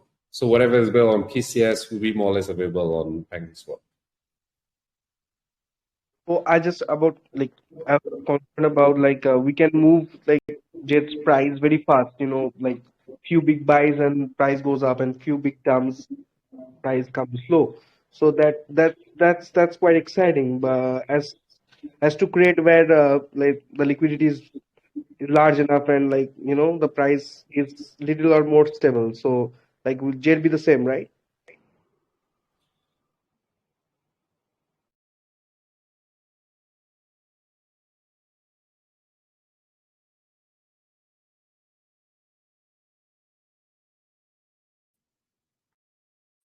I can't hear anybody. Somebody speaking. Yeah, I'm not sure if we just lost Josh. I think Josh might have fallen off. Let's just give him a second to read. Yeah. I'm back, guys.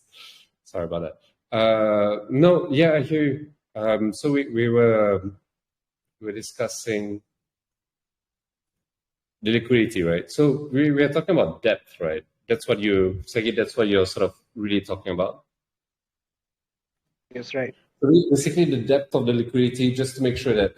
So, I mean, our biggest sort of and that's one of the reasons why we've sort of put in like, whatever we've raised in credit, we've put in $1 million, we've put in $1 million back in terms of liquidity, sort of pairing this is the depth of the liquidity is really important for us, right? So it's really like, just like you said, it's really exciting to sort of see pumps, but at the same time from a sustainable. Are you guys able to hear me? Yes. No, okay. Yeah. Okay. No, I was afraid. I was ranting.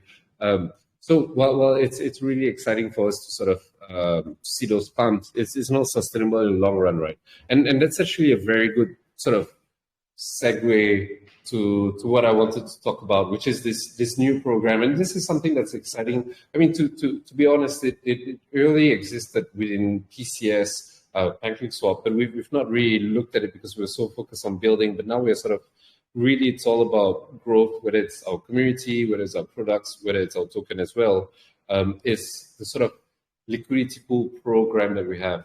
And this is sort of, I think it will sort of reassure you, again, in terms of what we are trying to do, and especially if we sort of put some zeros in front of Jed, it's like, it's not just, so we will put the initial liquidity sort of into Jed and Cred, right?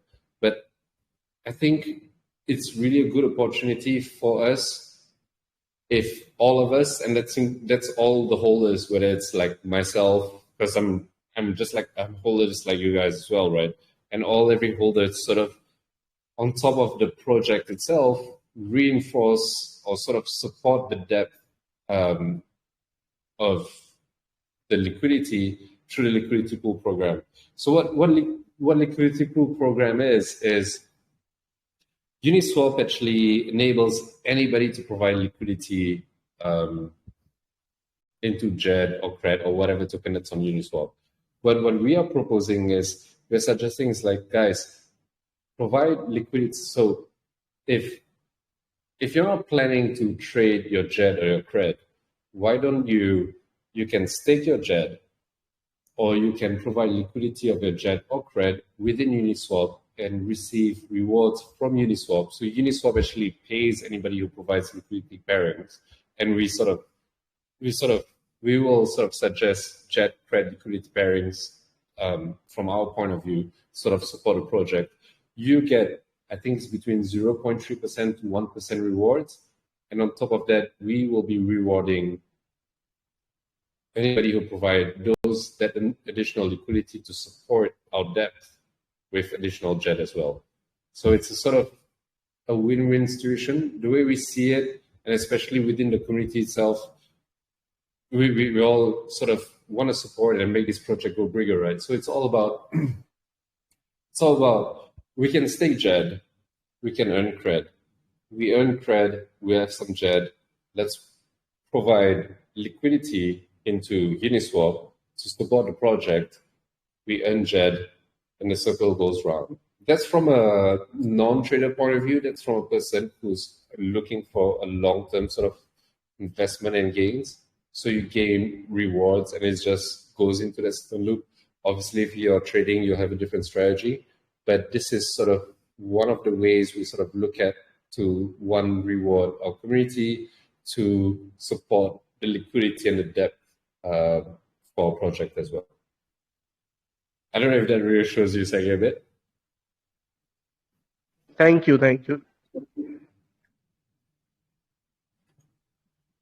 And honestly, this is something that is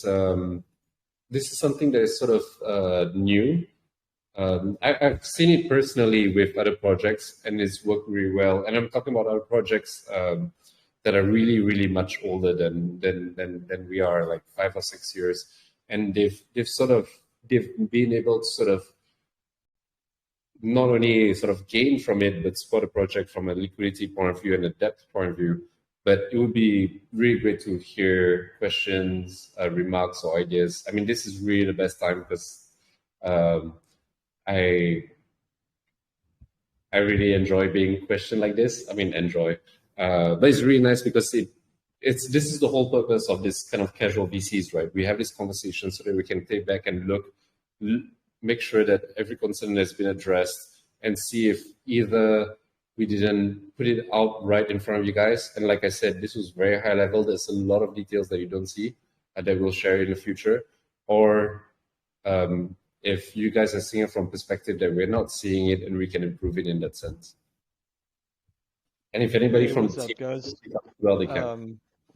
Just a quick question / suggestion. I've been holding my Jed since original launch on PancakeSwap. So I'm not as active in this community as I probably should be because I do really like all the stuff you guys have done. Thank you. Have you thought about on the new launch, being that they're discounting right now and they're also supporting Polygon and BNB, but applying to launch on the SATA Pro DEX? Can I vote against that? Yeah. Apologies. No, both Kodachi and Shaman just launched, and they both have 100x, or not 100x. I'm sorry, 100%. So no. I totally. Actually, we have been. We actually have very tight ties with Saitama. So I mean, it's no secret. A lot of our OG holders know. Steve, Crypto Rocket, MK, etc., and all that. They're all initial investors. We've had many talks about. At the time, it was not Saita Pro, but the initial Saita Mask. We don't agree with a certain sort of rules that they have, like for example, renouncing contract, locking liquidity, because it's sort of to safeguard holders. Those are one of those things, and I feel those are not bad initiatives. But if we need to renounce our contract or lock our liquidity, literally we had to wait a year to do what we were doing, if we want to do right now.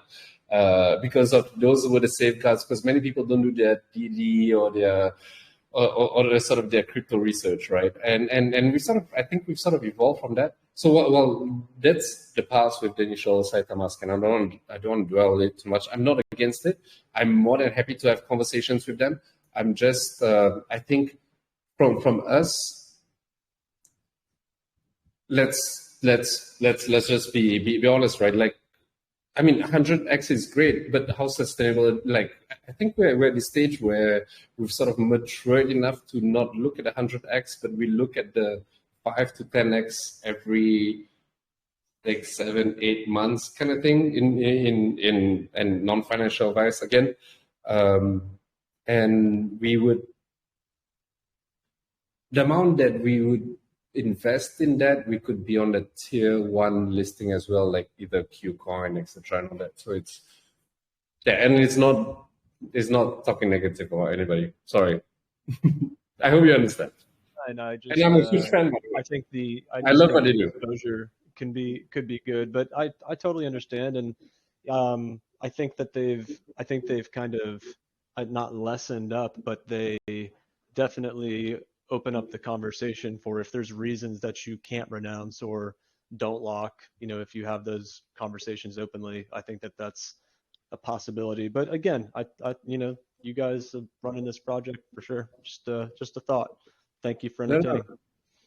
No, and thank you for bringing that up, because it's really, because what we're all about is I mean, right now we want to increase our community, we want to increase our exposure. So obviously conversations and partnerships is everything. That's what we're about. It's just, we just need to be aligned in terms of our vision, in terms of what crypto is going to be or should be. But again, huge fan since day one. Like they say in Rust, we trust. I was there in Vegas. Joe, can I go back to the star staking rewards for a couple of minutes, please?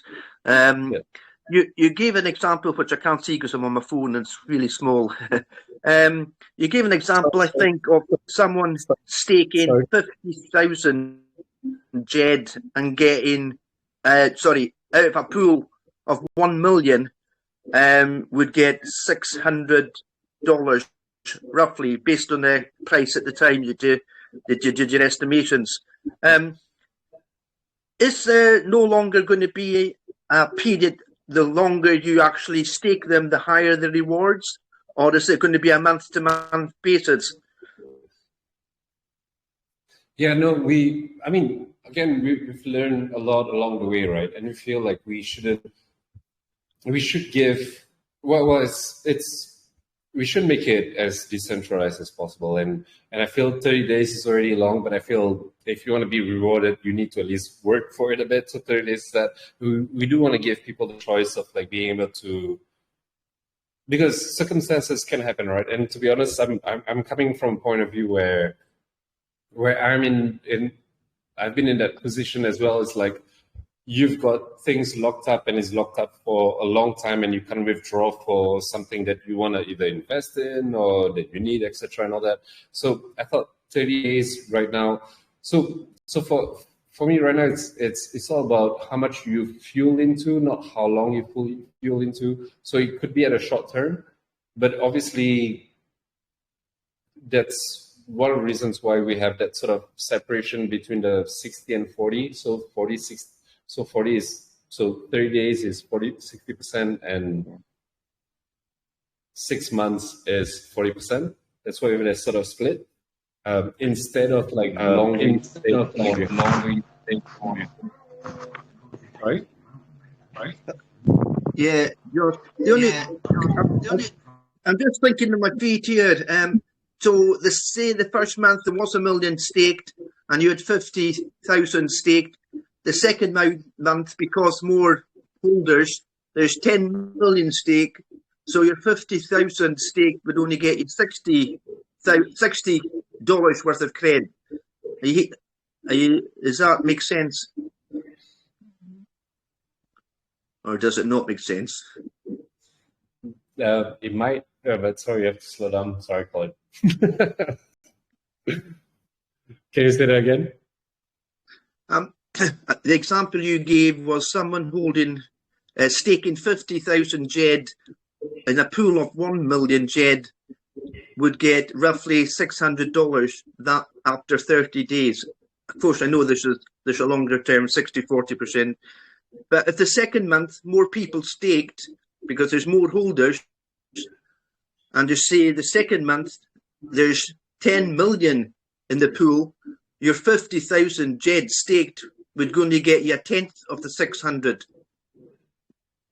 Yeah. Are you with me? So, no, 100%. And this is where when I was showing the example where I put this sort of transactional sort of percentage, transactional fees into the rewards pool as a very important aspect.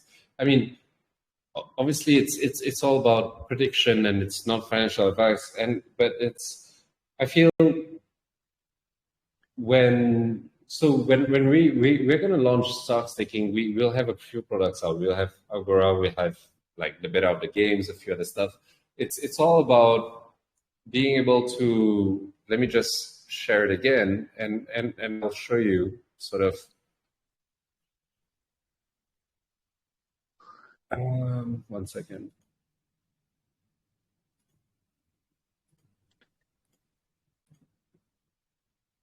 So you're able to see the deck, right? Or not?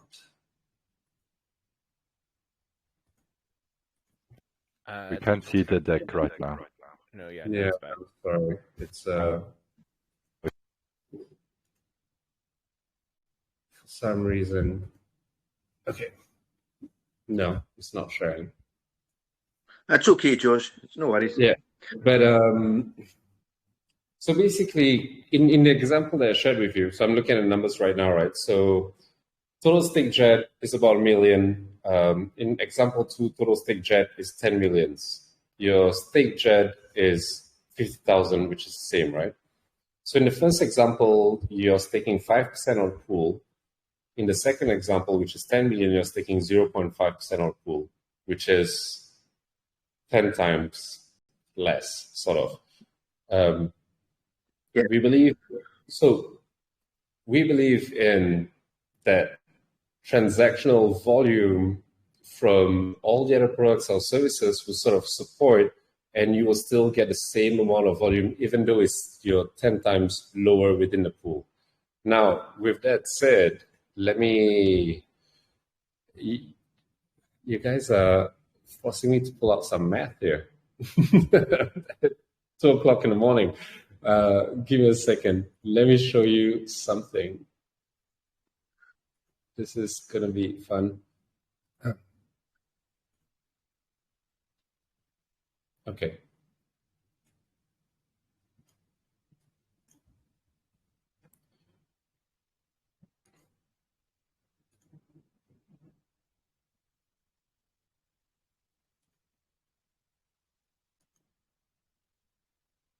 Are you guys able to see my screen? Oh, it comes back to this screen all the time.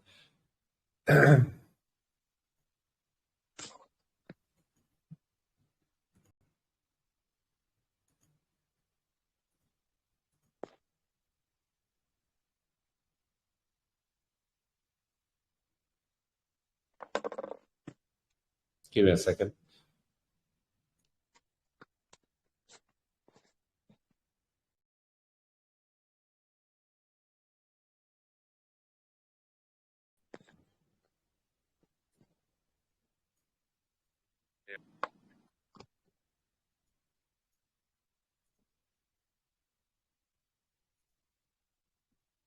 Okay, it's not working.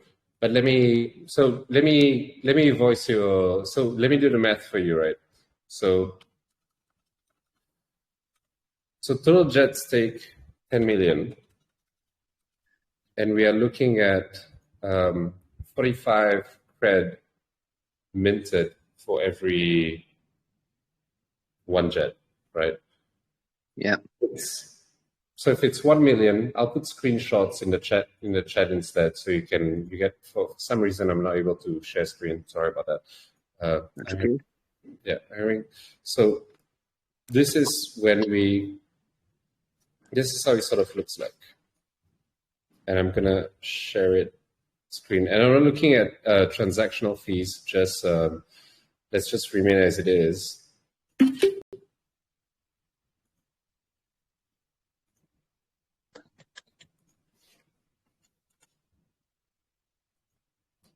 So this is for 1 million at 50,000.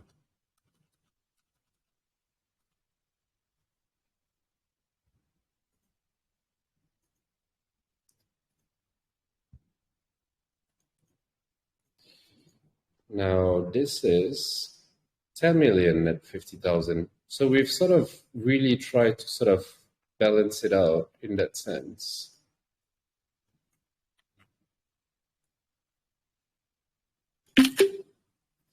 Because the APRs are still pretty high.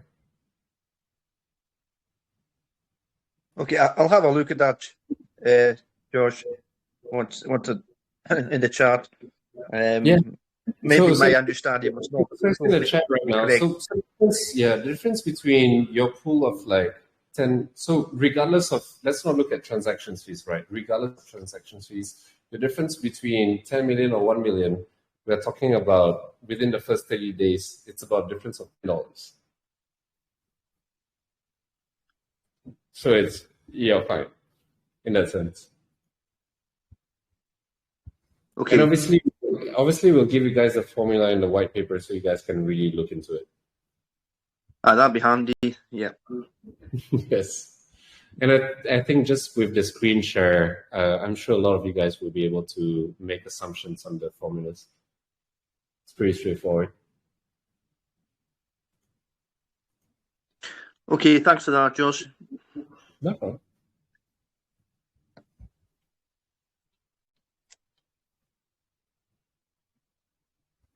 I'm wondering, is there any questions on the liquidity program, or does anybody sort of invest into liquidity pairing on Uniswap or any other swaps like Shiba swap or whatever? Josh, just one last question, man. Just one Sorry, last go ahead. question. So, Yeah. so are we getting the rewards like for holding certain amount of percentage of JED when launch? By getting rewards for you mean you're not talking about staking, you're just talking about with the launch. Yes, we mentioned we're gonna airdrop you guys a little bit more than what you have in your bag right now. From the move, you're talking about a move from BSC to Matrix, right? Yes, that one. Yeah.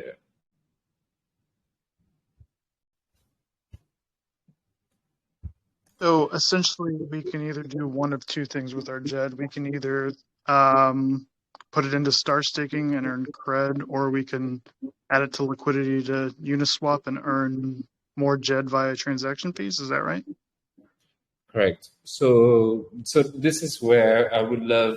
So I've did multiple simulations, and it's been really exciting. So this is where I would love to hear different people's strategies once and it's a strategy that you won't come up from day one, right? It's about try and error.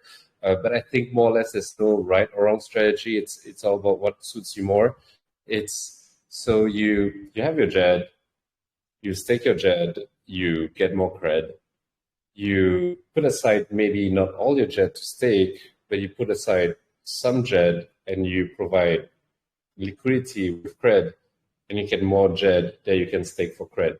So it really depends on individuals, on like, am I a gamer? Am I an art fan? If you're a gamer or an art fan, you would put maybe 80% more on the JED, staking, so you get more credit. You can make purchases in game. You can make purchases on Agora. You're a person who's more vested into investing, and you'll like sort of move the sort of switch more towards the liquidity program where you get more JED, and you can continuously still with the JED rewards stake and get more cred, and then provide liquidity there. So it's in the long term, in terms of passive long-term income, it's pretty interesting in terms of the different strategies you can have depending on that moment where you're a gamer, or you want to invest more into gaming, or you want to invest more into savings. So I was pretty excited about it.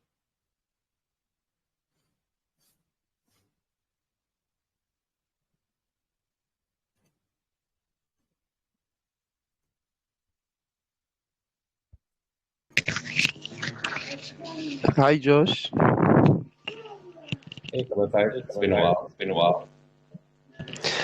Thank you. I really want to appreciate you for what you guys are doing there. Thank you.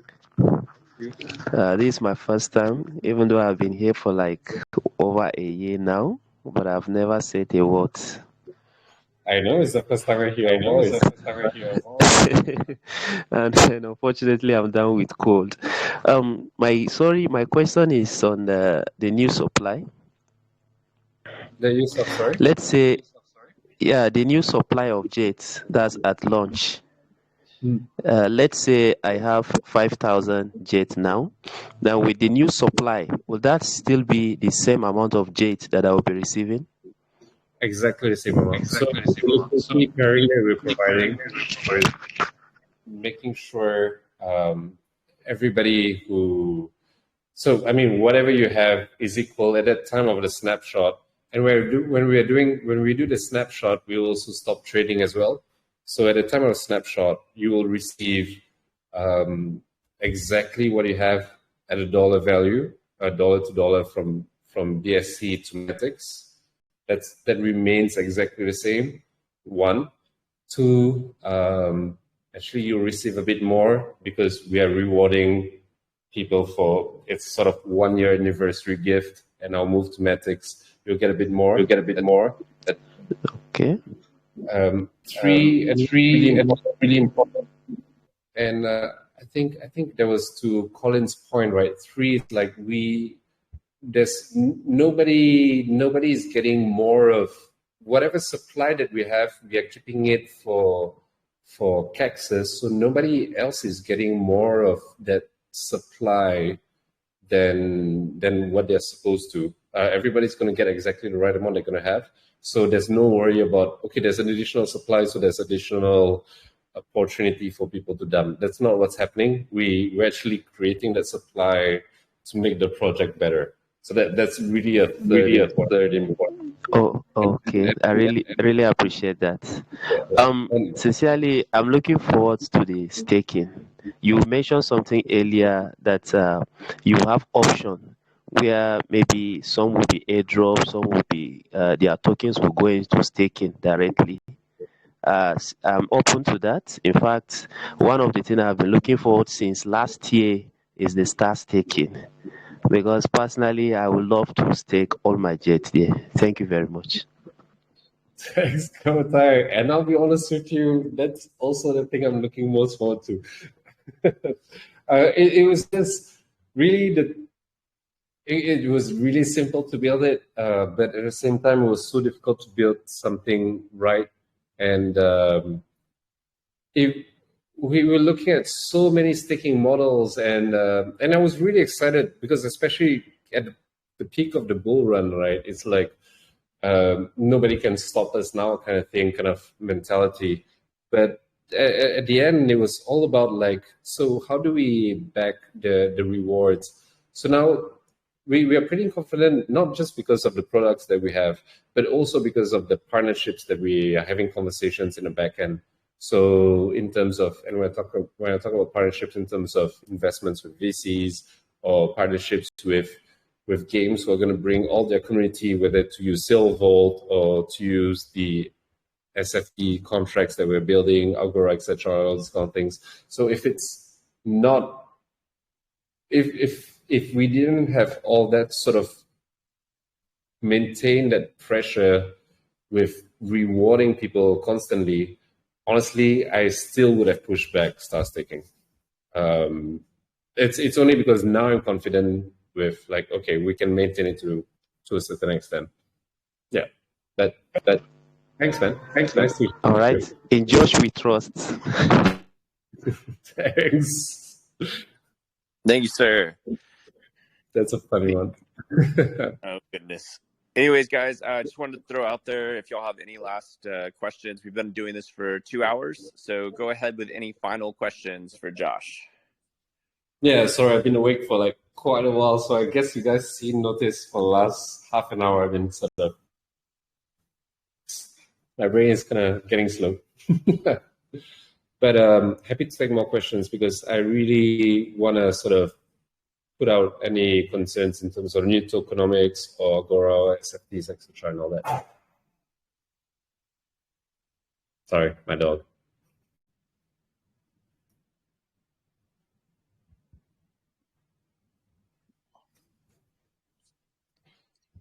Any final questions? If there's no questions, I would like to see if there's anybody in the team who might want to talk about anything that I might have missed out or might want to reinforce anything that I might have brought up that maybe I didn't reinforce enough.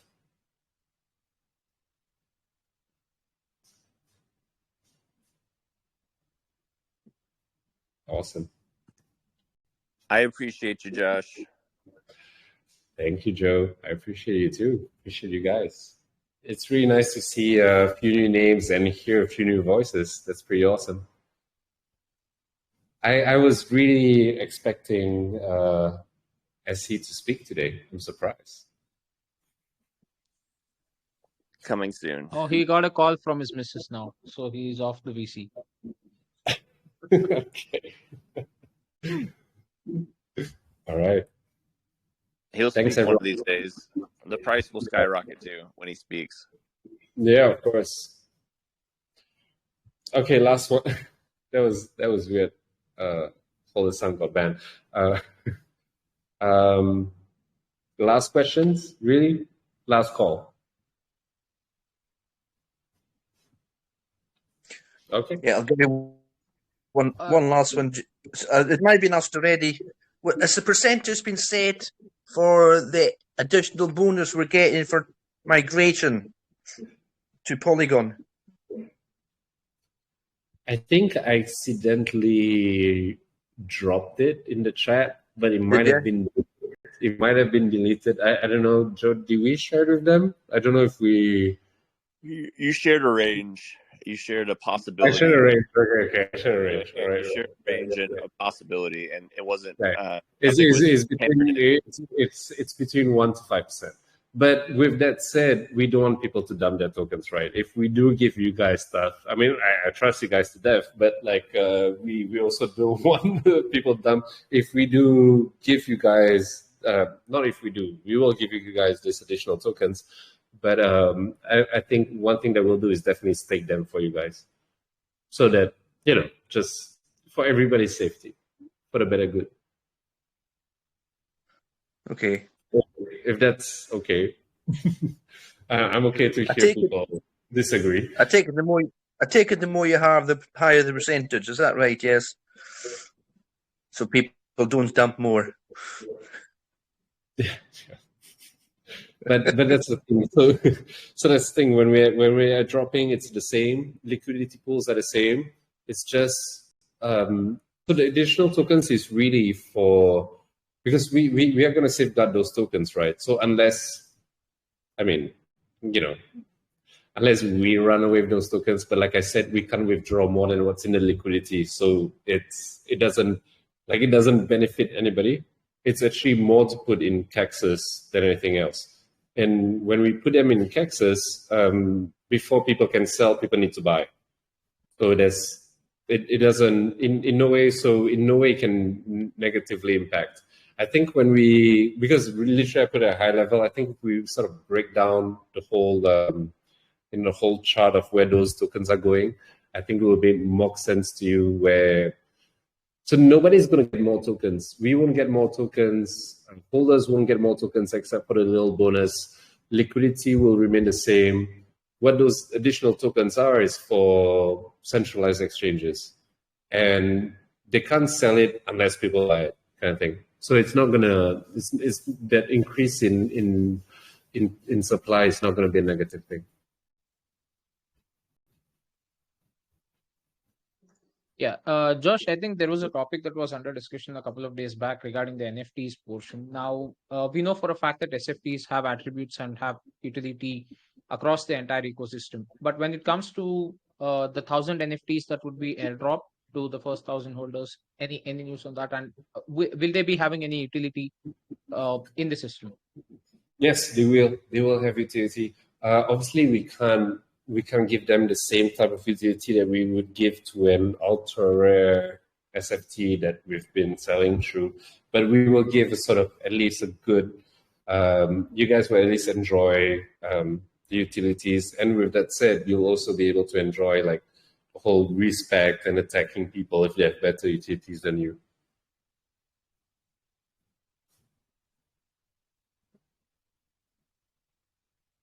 If that a good answer? Yep. Thank you.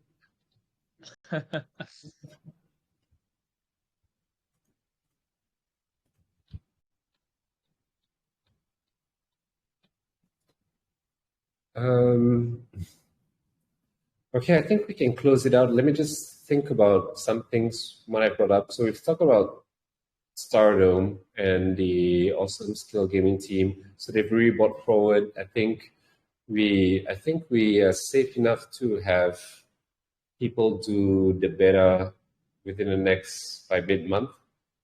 That's one. With that said, because we have so much going on, right, I think we are going to focus on a few things from a marketing point of view. We're going to focus on Agora specifically and the SFTs and the upcoming SFTs that are going to come. That's what we're going to focus on. And one thing that's on my list, I think that I dropped to you guys is like that's going to be really exciting SFTs on that will be comic books. So we're building on that. So that's pretty cool. Comic books with utilities.